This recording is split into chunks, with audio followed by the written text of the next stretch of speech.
નમસ્કાર વિદ્યાર્થી મિત્રો, હું જિગીશા પટેલ એજ્યુકેશન ચેનલમાં આપ સૌનું હાર્દિક સ્વાગત છે. આજે આપણે ધોરણ 11 સંસ્કૃત પાઠ 6 ઉપનિષદ રસસુધા એટલે કે ઉપનિષદોની રસસુધા વિશે જોઈશું. ઉપનિષદ શબ્દ ઉપ પ્લસ ની પ્લસ સદ ઉપરથી બન્યો છે. ઉપનો અર્થ છે પાસે એટલે કે ગુરુની પાસે, નીનો અર્થ છે નિશ્ચિત રૂપ એટલે ચોક્કસ અને સદનો અર્થ છે બેસવું. આ રીતે ઉપનિષદનો અર્થ થાય છે ગુરુની પાસે નિશ્ચિત થઈને પ્રાપ્ત કરેલું રહસ્યાત્મક જ્ઞાન. આ પ્રકારના તાત્વિક જ્ઞાન દ્વારા ગ્રંથોને માટે ઉપનિષદ શબ્દ પ્રસિદ્ધિ છે. આ ઉપનિષદોમાં જે જ્ઞાનનો સંગ્રહ છે તે કોઈ એક જ કાળમાં અને એક જ વ્યક્તિના હૃદયમાં પ્રગટેલ નથી, પરંતુ તે તો અનેક ઋષિઓ, મુનિઓ અને વિદ્વાનોની વિદ્વત્તાનું અને તપનું નવનીત છે. આમ તો ઉપનિષદોની સંખ્યા 200થી પણ વધારે છે, છતાં તેમાં મુખ્ય ઉપનિષદો તો માત્ર 11 જ છે. પ્રસ્તુત પાઠમાં આ 11 ઉપનિષદો પૈકી ઈશોપનિષદ, કઠોપનિષદ, તૈત્તરીય ઉપનિષદ, મુંડકો ઉપનિષદ અને શ્વેતાશ્વરો ઉપનિષદ એમ માત્ર 5 ઉપનિષદોમાંથી અલગ અલગ વિષયવસ્તુ ધરાવતા પસંદગીના 5 પદ્યોને એટલે કે શ્લોકોને મૂકવામાં આવ્યા છે. આ પદ્યોમાં પ્રથમ 3માં ક્રમશઃ એકત્વ સાધવાની પ્રક્રિયાનું, પરમ શાંતિના અધિકારીનું અને વિદ્વાન વ્યક્તિનું લક્ષણ વર્ણવ્યું છે. ચોથા મંત્રમાં સત્યનો મહિમા ગાવામાં આવ્યો છે અને 5મા મંત્રમાં પરમ તત્વની પરમતાનું પ્રતિપાદન કરવામાં આવ્યું છે. આ મંત્રોમાં આવતા વર્ણન થકી માનવને જ્ઞાનની પ્રાપ્તિ થાય છે. જ્ઞાન પ્રાપ્ત કર્યા પછી હવે માણસે તે પ્રમાણે ક્રિયા કરવાની છે, એ પ્રકારનું જીવન જીવવાનો પ્રયત્ન આચરવાનો છે. એટલે કે આ શ્લોકમાંથી આપણને જે ઉપદેશ મળે એ ઉપદેશ આપણે આપણા જીવનના આચરણમાં મૂકવાનો છે. ઉપનિષદો એટલે ભારતીય જે વિદ્વાનો છે એમણે વિકસાવેલી જે આધ્યાત્મિક વિચારધારા, અને આ ઉપનિષદો વૈદિક વાંગ્મયના અંતભાગમાં આવતા હોવાથી તેને વેદાંત તરીકે પણ ઓળખવામાં આવે છે. અને વેદાંત એટલે કે જ્ઞાનનો છેડો. આપણા 4 વેદો છે એ વેદો એ જ્ઞાન છે, પણ ધીમે ધીમે આ જ્ઞાન જે છે એ પૂરું થતું જાય. એટલે કે જ્ઞાન, વેદાંત એટલે જ્ઞાનનો છેડો એવો અર્થ થાય કે જાણ્યા પછી જીવનમાં બીજું કંઈ જ જાણવાનું બાકી રહેતું નથી. અને ઉપનિષદમાં પણ સ્પષ્ટપણે જણાવ્યું છે કે પરબ્રહ્મને જાણવાથી જીવનમાં જાણવા જેવું બધું જ જાણી લેવાય છે. તમને ખબર હશે કે આદિ શંકરાચાર્યના મત અનુસાર જે વિદ્યા પરબ્રહ્મની પ્રાપ્તિ કરાવે, જે માયાનો નાશ કરે અને સંસારના બંધનોને શિથિલ કરે તે ઉપનિષદ કહેવાય. ઉપનિષદ ગ્રંથોમાં સંસારના બંધનોમાંથી મુક્ત કરનારી અને પરબ્રહ્મની પ્રાપ્તિ કરાવનારી વિદ્યાનો ઉપદેશ છે. આજે ઘણા બધા 250થી પણ વધારે ગ્રંથો ઉપલબ્ધ છે, જેમાં ભારતીય પરંપરા અનુસાર 108 ઉપનિષદો છે, પણ એમાંથી 11 ઉપનિષદો મુખ્ય ઓળખવામાં આવે છે. ઉપનિષદમાં પરમ તત્વ પરમાત્માનો બ્રહ્મ શબ્દથી ઉલ્લેખ થયો છે. પરબ્રહ્મના સગુણ અને નિર્ગુણ એવા બંને સ્વરૂપોનું વર્ણન ઉપનિષદોમાં જોવા મળે છે. અને બ્રહ્મની પ્રાપ્તિ માટે સત્ય, અહિંસા, બ્રહ્મચર્ય જેવા ગુણો આવશ્યક છે. ધ્યાનયોગ, કર્મયોગ, જ્ઞાનયોગ અને ભક્તિયોગ બ્રહ્મ પ્રાપ્તિના જુદા જુદા ઉપાયો છે. અને કઠોપનિષદમાં તો મૃત્યુ પછીની આત્માની ગતિ વિશેના વિચારો પણ વ્યક્ત થયા છે. જીવ, જગત અને જગદીશની સૂક્ષ્મ મીમાંસા ઉપનિષદોમાં જોવા મળે છે. એમાં મુખ્યત્વે અદ્વૈતવાદનો સિદ્ધાંત રજૂ થયો છે. મુંડકોપનિષદ છે, જેમાં જીવ અને શિવને 2 સુંદર પક્ષીઓ સાથે સરખાવી તેમને સંસારરૂપી વૃક્ષ ઉપર બેઠેલા 2 પક્ષીઓ બતાવ્યા છે. તેમજ એ બંને વચ્ચે એકત્વ પ્રસ્થાપિત કરી અદ્વૈતવાદનું પ્રતિપાદન કરવામાં આવ્યું છે. ઉપનિષદની શૈલી સરળ અને સંવાદાત્મક છે. એમાં પ્રશ્નોત્તર રૂપે અનેક ઊંડા પ્રશ્નોની ચર્ચા કરવામાં આવી છે. ઉપનિષદોની ભાષા સુગમ, વિષયને અનુરૂપ અને સચોટ છે. ભારત વર્ષની આ ભવ્ય સંસ્કૃતિએ સમસ્ત માનવ જાતિને ઉપનિષદ રૂપી ઉદાત્ત તત્વજ્ઞાનનો દિવ્ય ઉપહાર પ્રદાન કર્યો છે, જે આપણે આ પાઠમાં જોઈશું. સૌપ્રથમ શ્લોકનો રાગ જોઈશું.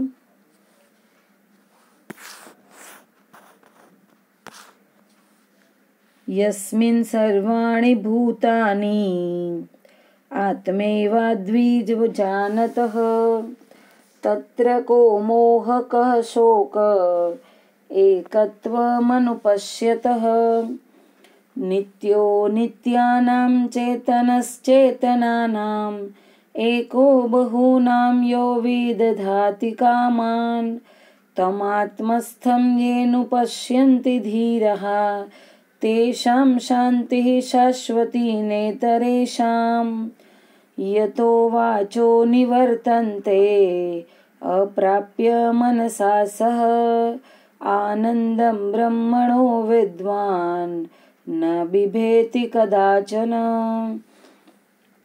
સત્યમેવ જયતેનાનૃतं સત્યેન પંથા વિતતો દેવયાનઃ येनाक्रमन्त्युष्यो ह्यप्तकामा यत्र तत्सत्यस्य परं निधानम् न तत्र सूर्यो भाति न चन्द्रतारकं नेमा विद्युतो भान्ति कुतोऽयमग्निः तमेव भान्तमनुभाति सर्वं तस्य भाषा सर्वमिदं विभाति.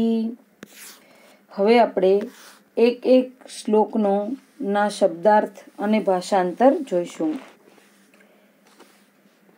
યસ્મિન એટલે જેમાં, સર્વાણી એટલે બધા જ ભૂતો, બધા જ પ્રાણીઓ, સર્વાણી ભૂતાની એટલે કે બધા જ ભૂતો, બધા જ પ્રાણીઓ.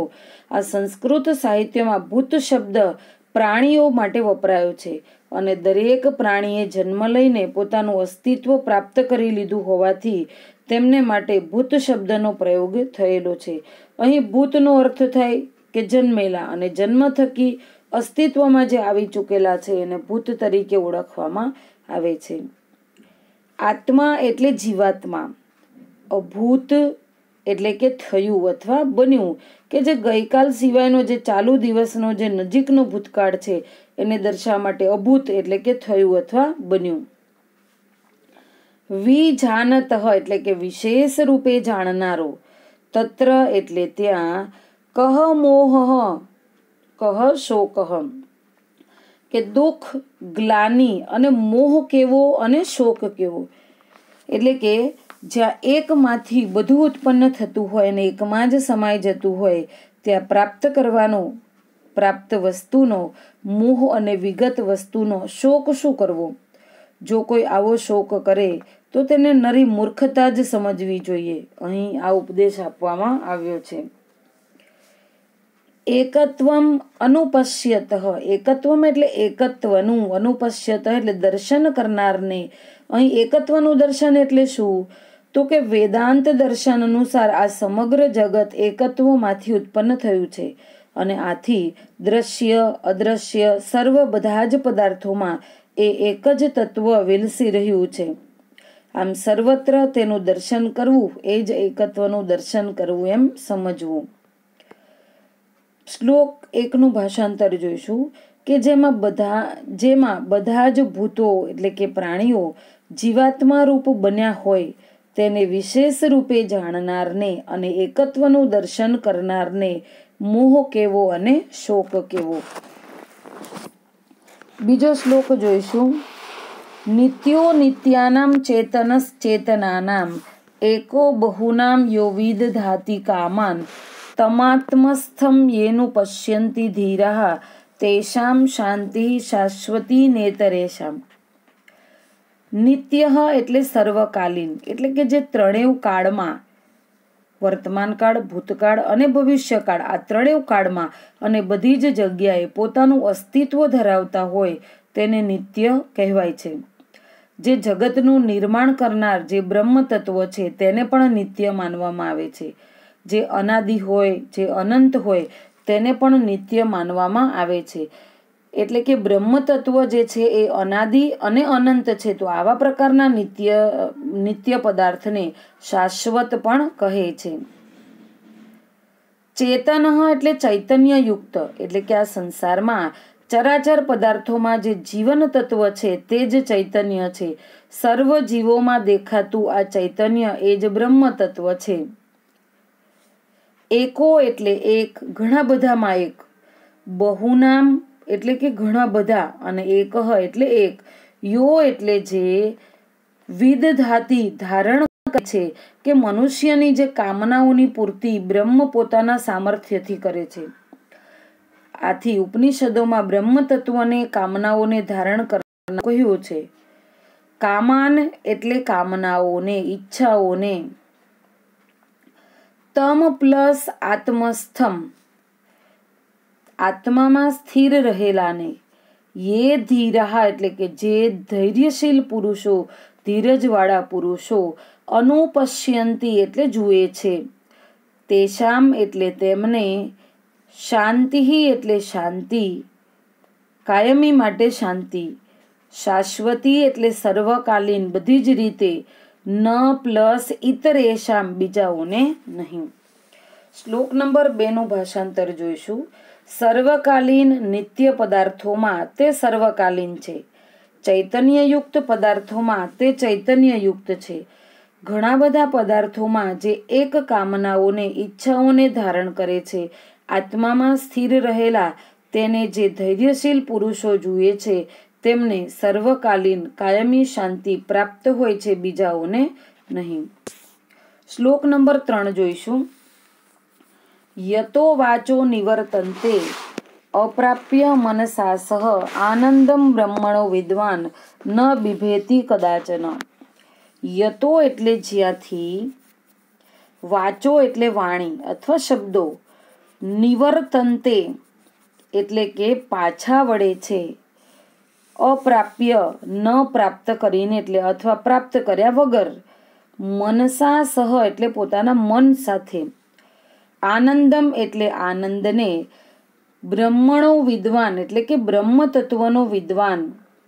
ન બિભેતી ડરતો નથી. કદાચન એટલે ક્યારેય પણ. આ શ્લોકનું ગુજરાતી ભાષાંતર થશે કે જ્યાંથી શબ્દો મન સાથે આનંદ પ્રાપ્ત કર્યા વિના પાછા વળે છે તેનાથી બ્રહ્મ તત્વનો જાણકાર વિદ્વાન ક્યારેય પણ ડરતો નથી. શ્લોક નંબર 4 જોઈશું. સત્યમેવ જયતે નાનૃતમ સત્યેન પંથઃ વિતતો દેવયાનઃ યેના ક્રમંત્યુષયો હ્યાપ્ત કામા યત્ર તત સત્યસ્ય પરમ નિધાનમ. સત્યમ પ્લસ એવ, સત્યમ એટલે સત્ય, એવ એટલે જયતે એટલે વિજય પામે છે. ન પ્લસ અનૃતમ એટલે કે અસત્ય. સત્યેન એટલે સત્ય વડે. પંથઃ એટલે માર્ગ અથવા રસ્તો. વિતતો એટલે વિસ્તરે છે. દેવયાન એટલે જીવાત્માની એક પ્રકારની ગતિ કે જેમાં મૃત્યુ પછી હવે જીવાત્માને પરત આવવાનું રહેતું નથી, એને દેવયાન કહેવાય. યેન એટલે જેના વડે.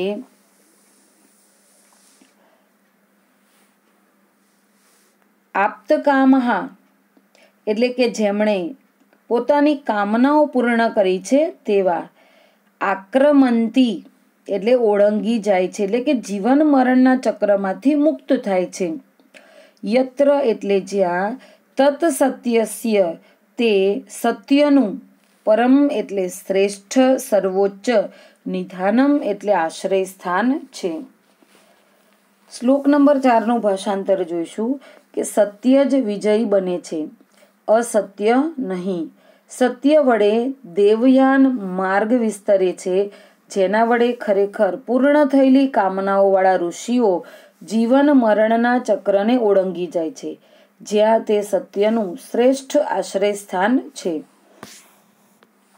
શ્લોક નંબર 5.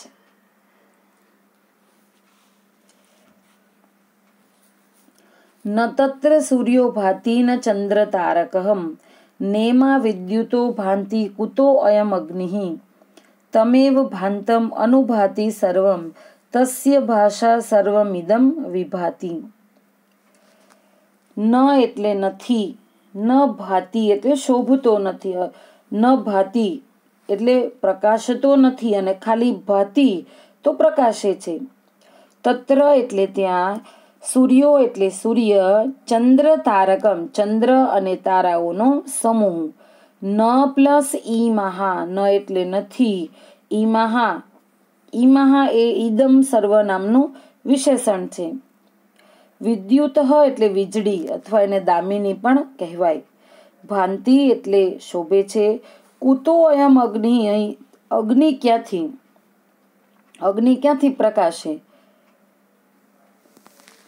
તમ એવ, તે, એવ એટલે જ, ભાંતમ એટલે પ્રકાશતા જ, અનુભાતિ સર્વમ, અનુભાતિ એટલે પ્રકાશી ઉઠે છે, સર્વમ એટલે બધું. તસ્ય એટલે તેના, ભાષા પ્રકાશ વડે જ, સર્વમ ઈદમ વિભાતિ આ બધું જ પ્રકાશે છે. શ્લોક નંબર 5નું ભાષાંતર જોઈશું. ત્યાં સૂર્ય પ્રકાશતો નથી, ચંદ્ર અને તારાગણ પણ પ્રકાશતા નથી, આ વીજળીઓ પ્રકાશતી નથી, તો આ અગ્નિ ક્યાંથી પ્રકાશે. તે પ્રકાશતા જ પ્રકાશી ઉઠે છે, તેના પ્રકાશ વડે જ આ બધું પ્રકાશે છે. વિદ્યાર્થી મિત્રો, આ પાઠ આપણે એક એક શ્લોકના ગુજરાતી અર્થ જોયા, તેની સમજૂતી જોઈ અને ભાષાંતર જોયું. તમે તમારી નોટબુકમાં શ્લોક, શબ્દાર્થ અને ભાષાંતર લખશો. અસ્તુ.